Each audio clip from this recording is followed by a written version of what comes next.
What's up, everybody? Welcome to my YouTube channel. Thanks for tuning in. So today we're going to be installing a bumper on a 2001 Jeep Grand Cherokee.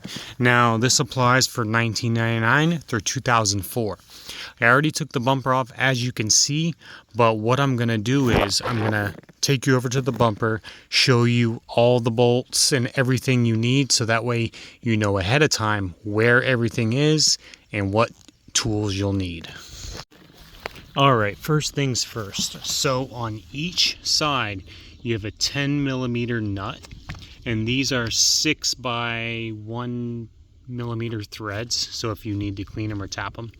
Now, the only issue you might run into these are this thing screws in here, but if your nut is rusted on, this whole thing will try to back out, and that's not how it's supposed to go. So you might run into that. Just letting you know, I would suggest spraying it down with some blaster, and when you get this off you can just clean it up like I did.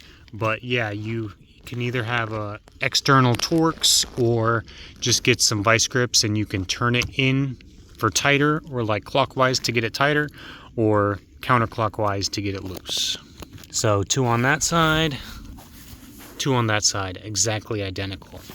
All right, next you have these white clips right here, 2 on this side and 2 on this side, and those go in these holes right here. That might honestly be one of the trickiest parts, but it's just one of those things you'll have to work and finesse and maybe spray some lube on it. Now this is where the 2 10mm studs and nuts go. They click on right there. I decided to leave my mud flaps, or whatever they're called, in place.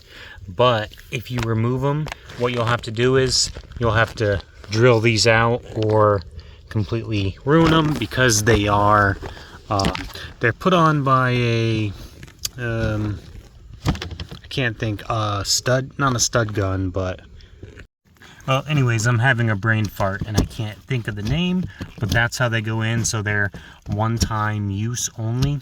But when you go to replace them, if you remove it, you could just use regular push pins. And there's 1, 2, 3 on each side. All right, and then next you have 8 push pins, and those go right here, here, here, here, and then down below we have 4 more that go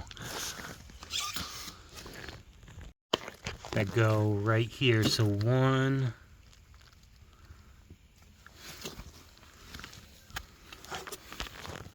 and the push pins for the bottom are right here, and then you have 2 more identical ones on this side, right there and right there. That's where they go, along this flat space here. And then here on the bumper we have 1 hole here and 1 hole here, and in those goes a T20 screw, like so. All right, so now I'm gonna just put this bumper on and show you guys exactly how it goes.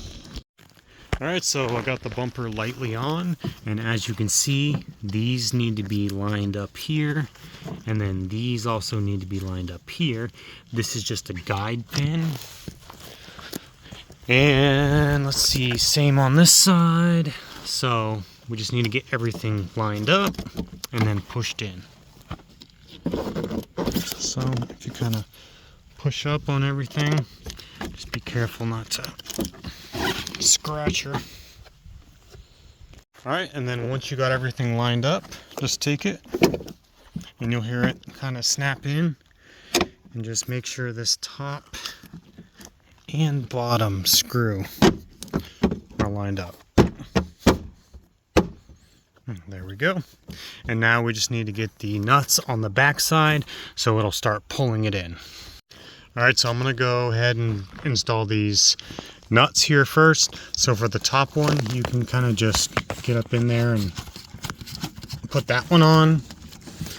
It is much harder with these in place, but that's just what it is. So I'll get these two on, and then we'll get the other side on.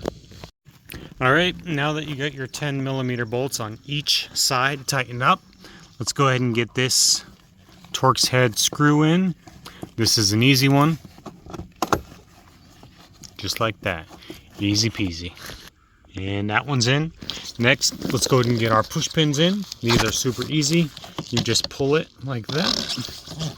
Push it in with the top pulled out, and then push just like that. Push it. Push it real good. And let me just give you a little bit of advice, because I really struggled to get these suckers in. So with the hitch being here, it's really freaking hard. So if you put these in before you put the hitch back on, which would make the most sense, but if you do that, then it'll be easier. But if you don't, you're literally going to have to take them apart, put one end in, and then get the other end in by Lord knows how. It was literally took me like 20 minutes to get these stupid things in. So just a little bit of advice there.